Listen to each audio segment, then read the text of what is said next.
Hello everyone, welcome back to my channel. तो फिर से स्वागत है मेरे नए वीडियो में। और मैं भाई अब से न्यू टारगेट स्टार्ट है, क्योंकि बहुत सारे बच्चे एसएससी जीडी से मुझे जुड़े थे और बहुत सारे बच्चों की डिमांड पे कमेंट लगातार आप सबके आ रहे थे कि भैया आरपीएफ के कांस्टेबल की एलिजिबिलिटी क्राइटेरिया बता दो, साथ के साथ स्ट्रेटेजी क्या रहेगी अपनी, उस सारे चीज़ों पे चर्चा करेंगे। लेकिन उससे पहले बात यह है कि क्या मैं इस फॉर्म के लिए एलिजिबल हूँ कि नहीं, ये आप सब पे कि क्या हाइट है, क्या क्या चीज़ इसमें एलिजिबिलिटी क्राइटेरिया, उसके बारे में बताइए। उसके बाद हम फिर प्रिपरेशन स्टार्ट करें।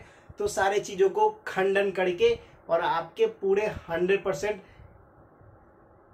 प्योर इन्फॉर्मेशन आप सबके लिए लाया हूँ, ठीक है ना। जो इन्फॉर्मेशन आपको एक्यूरेट नोटिफिकेशन में देखने को मिलेगा, वही इन्फॉर्मेशन मैं आप सबके लिए लेके आया हूँ। इस चीज़ को समझ लो। और इसके बाद लास्ट में डिस्कस करेंगे स्ट्रैटेजी, और मैं आपको कितना हेल्प करूंगा वो भी देखना मेरे भाई। मेरे साथ टारगेट चैलेंज लेकर स्टडी करेंगे, हम ही पढ़ेंगे, आप भी पढ़ेंगे, तो मजा आएगा फिर, समझ गए।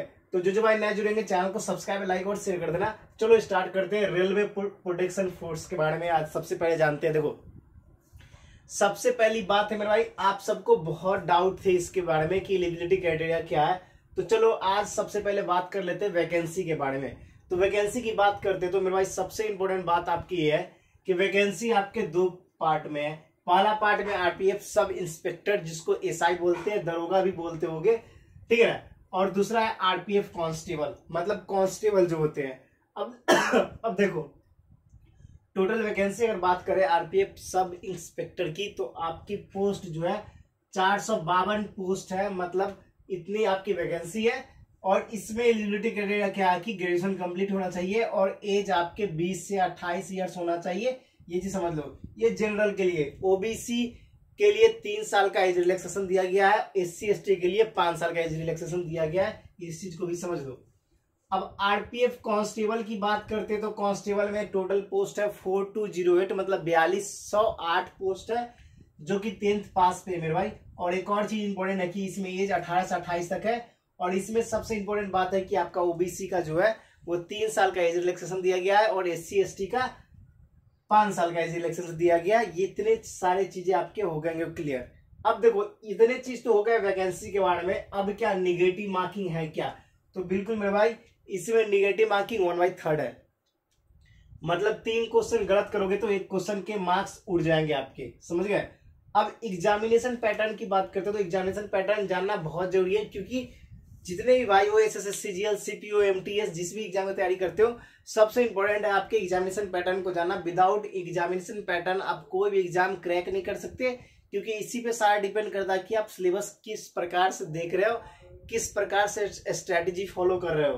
देखो, एग्जामिनेशन पैटर्न में आता है सबसे पहले टोटल आपको 90 मिनट मिलेंगे, मतलब 1 घंटा 30 मिनट मिलेंगे, जिसमें आपके क्वेश्चन होंगे 120 क्वेश्चन होंगे, जिसमें से अर्थमेटिक मतलब मैथ्स, अर्थमेटिक मतलब मैथ्स हो गया। तो मैथ्स आपके अर्थमेटिक मैथ्स से क्वेश्चन पूछे जाएंगे 35 क्वेश्चन, 35 मार्क्स का। उसके बाद रीजनिंग की बात करें तो रीजनिंग 35 मार्क्स का 35 क्वेश्चन। उसके बाद जनरल अवेयरनेस, देखो ये 50 मार्क्स का होता है। एक चीज मैं आप सबको एक चीज क्लियर कर देता हूँ मेरे भाई, जनरल अवेयरनेस का आपका history, geography, polity, economics, physics, chemistry, biology सब होते हैं। लेकिन एक चीज याद रखना, रेलवे की वैकेंसी में आपको ना साइंस का पोर्शन स्ट्रॉन्ग करना बहुत जरूरी है मेरे भाई। साइंस का पोर्शन स्ट्रॉन्ग करना बहुत जरूरी है। आपको जीके जीएस, मतलब जो भी जीके जीएस में आता है, हिस्ट्री, पॉलिटी, ज्योग्राफी, इकोनॉमिक्स, आपके फिजिक्स, केमिस्ट्री, बायोलॉजी तो साइंस के पोर्शन में आ ही गए। साथ के साथ आपके करेंट अफेयर्स भी इसी में पूछे जाएंगे। और सबसे ज्यादा वेटेज जो है 50 मार्क्स का आपके, 50 मार्क्स के आपके जनरल अवेयरनेस से क्वेश्चन पूछे जा रहे हैं। तो सोच लो, आपको अगर सच में आरपीएफ कांस्टेबल या एसआई को क्लियर करना है तो आपको ये तो भाई ये करना ही पड़ेगा। साथ के साथ आपको जीके जीएस बहुत ही स्ट्रॉन्ग करने की जरूरत है और नीड भी है। बिना इसके आप आरपीएफ का कभी भी कोई भी वैकेंसी रेलवे का कंप्लीट नहीं कर सकते, फोड़ नहीं सकते, क्लियर नहीं कर सकते, जब तक आपका जीके जीएस पे कमांड ना हो। साइंस पोर्शन से भी अच्छा खासा क्वेश्चन पूछ जाते हैं, आपका करेंट अफेयर से भी क्वेश्चन आते हैं, और जीके जीएस से भी। देखो, बहुत सारे बच्चे अभी घबरा गए यार, बहुत सारे बच्चे घबरा गए कि 50 क्वेश्चन 50 मार्क्स, भाई साहब जीके तो पूरा गेम बनाने वाला है। लेकिन इसमें सिस्टम ऐसा है भैया कि आप अगर साइंस, फिजिक्स, केमिस्ट्री, बायोलॉजी अच्छे कर लिए ना, तो फिर सोच लो कि आप साइंस में 50 में से कम 25-30 क्वेश्चन करने के लायक हो जाओगे। अगर आपकी हिस्ट्री, ज्योग्राफी, पॉलिटी, इकोनॉमिक्स सब अच्छे हो गए ना, तो समझो करंट अफेयर्स का 8-10 क्वेश्चन आता है, उससे आता नहीं है। तो आपको करंट अफेयर्स छोड़ भी दोगे ना, आपको जीके जीएस और साइंस पे ज्यादा फोकस करना है, जो कि सेम टू सेम एसएससी का सिलेबस है, वही सिलेबस है। और करंट अफेयर्स ऐसे भी 8-10 महीने का हम कहीं से भी एक बार में वन शॉर्टेड वीडियो देख के कंप्लीट कर लेंगे, ये आपको भी पता है। अब देखो ये सारी चीजें तो ठीक है मेरे भाई। अब देखो सबसे पहले एक फिजिकल क्राइटेरिया आता है ना, वो जान लो, उसके बाद स्ट्रेटेजी भी बात करेंगे। तो फिजिकल क्राइटेरिया की बात करते तो मेरे भाई मेल जनरल हो या ओबीसी, कम से कम आपके हाइट 165 सेंटीमीटर होना चाहिए। उससे कम है तो फॉर्म मत भरना, कोई उपाय नहीं है, आप ऐसे ही आउट हो जाओगे, समझ गए। तो 165 जो कि बहुत सारे बच्चे एलिजिबल हो जाएंगे यार, उतने हाइट लगभग सबकी सेम होती है, वो भी करती है। और SC ST वालों आप लोग के लिए छूट है, 160 हाइट है तो भी आपका काम चल जाएगा, टेंशन वाली बात नहीं है। फीमेल के लिए एक चीज जान लो, फिजिकल क्राइटेरिया क्या है कि जनरल या ओबीसी से हो तो आपके हाइट 157 CMS चाहिए सेंटीमीटर। और अगर हमारी SC ST से हो तो कम से कम आपको 152 CMS चाहिए मिनिमम हाइट, ये चीज जान लो, इतना हो तो एलिजिबल हो। अब ये सारे क्राइटेरिया आपको पता चल गया भाई, किसी चीज में डाउट नहीं रहा होगा कि अब आप एलिजिबल हो या नहीं हो, किस फॉर्म में अप्लाई करोगे। और एक चीज बता दूं भाई, दोनों के लिए अप्लाई कर सकते हो, बहुत बड़ी बात नहीं है, लेकिन 2 बार पेमेंट आपको करनी पड़ेगी।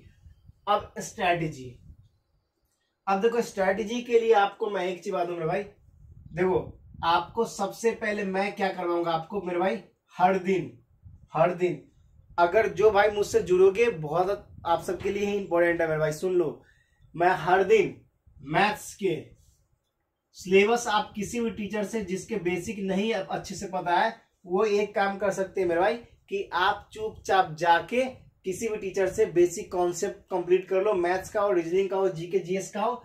और मैं क्या करूंगा, जीके जीएस के लिए तो मैं करवा दूंगा, रीजनिंग तो लगभग सबके अच्छे ही होते हैं, जो कुछ बचा हुआ है वो मैं लास्ट के टाइम में करवा दूंगा। लेकिन आपको प्रैक्टिस के लिए मैं क्या करवा रहा हूं, सुनो ध्यान से। आपको मैथ्स का हर दिन 5 क्वेश्चन चैप्टर वाइज दूंगा। कहां पर, टेलीग्राम पे हर दिन 5 क्वेश्चन चैप्टर वाइज दूंगा। और ये जो टारगेट स्टार्ट होगा आपका मंडे से स्टार्ट होगा, याद रखना, मंडे से आपका टारगेट स्टार्ट हो जाएगा। आज कौन सा डे है, आज आपका वेडनेसडे, थर्सडे, फ्राइडे, सैटरडे, हाँ, मंडे से आपके ये टारगेट स्टार्ट होंगे। तो मेरे साथ जरूर जुड़ना मेरे भाई। मैं हो सकता हूँ मेरा दिमाग खसका तो मैं ये टारगेट कल या परसों से भी स्टार्ट कर सकता हूँ, इसमें कोई, समझ गए।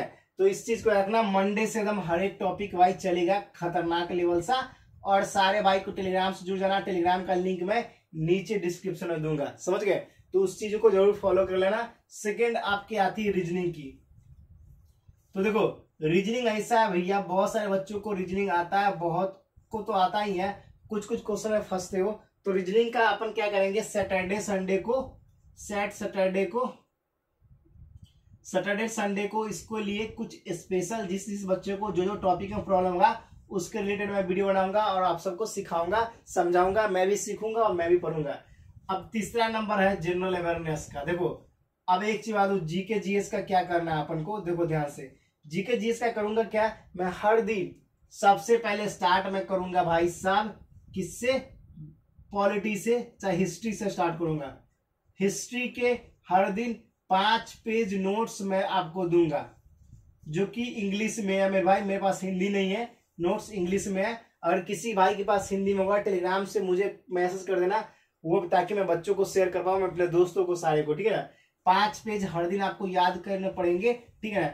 2 दिन हिस्ट्री चलेगा, 2 दिन ज्योग्राफी चलेगा, 2 दिन पॉलिटी चलेगा, 2 दिन इकोनॉमिक्स चलेगा, 2 दिन साइंस चलेगा। मतलब कहने का अर्थात मतलब ये 2 दिन चला ना, तो 2 दिन ये चला दूंगा, फिर इसी के बीच में 2+2, मतलब कहने का अर्थात ये है मेरे भाई कि आपके 7 दिन में वो हर एक सेक्शन कवर करूंगा। और जो चैप्टर है आपके सारे नोट्स मैं आपको प्रोवाइड करूंगा, टेलीग्राम पे ज्वाइन हो जाना बस लगातार। साइंस के जितने भी डीप क्वेश्चन आते हैं, सारे चीजों का नोट्स ऑलरेडी मेरे पास पड़ा है। और कुछ नहीं समझ में आया तो मैं आपको अलग से बता दूंगा, इस चीज को समझो। उसके बाद आपको रीजनिंग के लिए मैंने बता दिया, इतना आपको करना है मेरे साथ। और एक और चीज, सैटरडे संडे को स्पेशल लाइव आके स्टडी करूंगा, ताकि आप सबको भी मेरे साथ जुड़ के स्टडी करना है, कंसिस्टेंट रहना है और फोकस करना है। तो ये सारे चीज स्ट्रेटेजी आपको भी फॉलो करनी पड़ेगी मेरे भाई। मंडे से कोई बहाना नहीं चलेगा कि मेरा ये है वो है, यहाँ जाना है वहां जाना है, समझ गए। आपको हर दिन मैथ्स के चैप्टर वाइज या आपके कहीं से भी क्वेश्चन, किसी भी चैप्टर से 5 क्वेश्चन हर दिन मैं दूंगा। वो चैप्टर के 5 क्वेश्चन जो आपके पेपर में आएंगे, चाहे वो डिफिकल्ट होंगे, ऐसे आपका हुआ क्या प्रैक्टिस अच्छी हो जाएगी जो मेरे से जुड़े हो मेरे भाई। टेलीग्राम से जोड़ देना। रीजनिंग के लिए भी जो टॉपिक आपको फंसते है वो कमेंट सेक्शन में बताओगे, उस टॉपिक को मैं लेके आऊंगा, समझाऊंगा। नोट्स भी है, नोट्स भी प्रोवाइड कर दूंगा अगर बोलोगे तो। उसके बाद जीके जीएस का, हिस्ट्री का 2 पेज, रीजनिंग ज्योग्राफी का 2 पेज, बायोलॉजी का 2 पेज, ऐसे करके आपके सारे चैप्टर का निवारण होगा। उसके साथ मेरे पास ऑलरेडी बुक बहुत सारे पड़े हैं जो रेलवे में प्रीवियस ईयर क्वेश्चन पूछे गए, साथ के साथ एसएससी में प्रीवियस ईयर क्वेश्चन पूछे गए, सीजीएल सीपीओ एमटीएस सारे के। तो उसे कंपाइल करके आपको उसके लिए प्रैक्टिस करवाऊंगा, क्वेश्चन दूंगा और सबको सबसे जवाब मांगूंगा टेलीग्राम पे ही, समझ गए। तो ये चीज आपको करना है मेरे भाई। इतने चीज आपको फॉलो करोगे, फिर देखो आपको मैं ज्यादा नहीं 2 महीने करो, ऐसे 2 महीने करो, उसके बाद देखो आपके भाई कितने लेवल की तैयारी अच्छी हो जाएगी ना, आप खुद भी नहीं सोच सकते। और एक चीज बात मेरे भाई, जिस बच्चों का मैथ्स अच्छा नहीं है तो एक चीज मेरे भाई, किसी भी टीचर से बैच परचेज करके मैथ्स को स्ट्रॉन्ग कर लो, क्योंकि मैथ्स नहीं अच्छा रहेगा फिर बहुत प्रॉब्लम होगी। बाकी रीजनिंग जीके उके तो रट्टाफिकेशन वाली चीज है, समझने वाली चीज है, वो तो कर लोगे, समझ गए। तो इस चीजों को समझो और मेरे साथ टेलीग्राम पे जोड़ देना मेरे भाई, लिंक मैं वीडियो के नीचे दे दूंगा, समझ गए।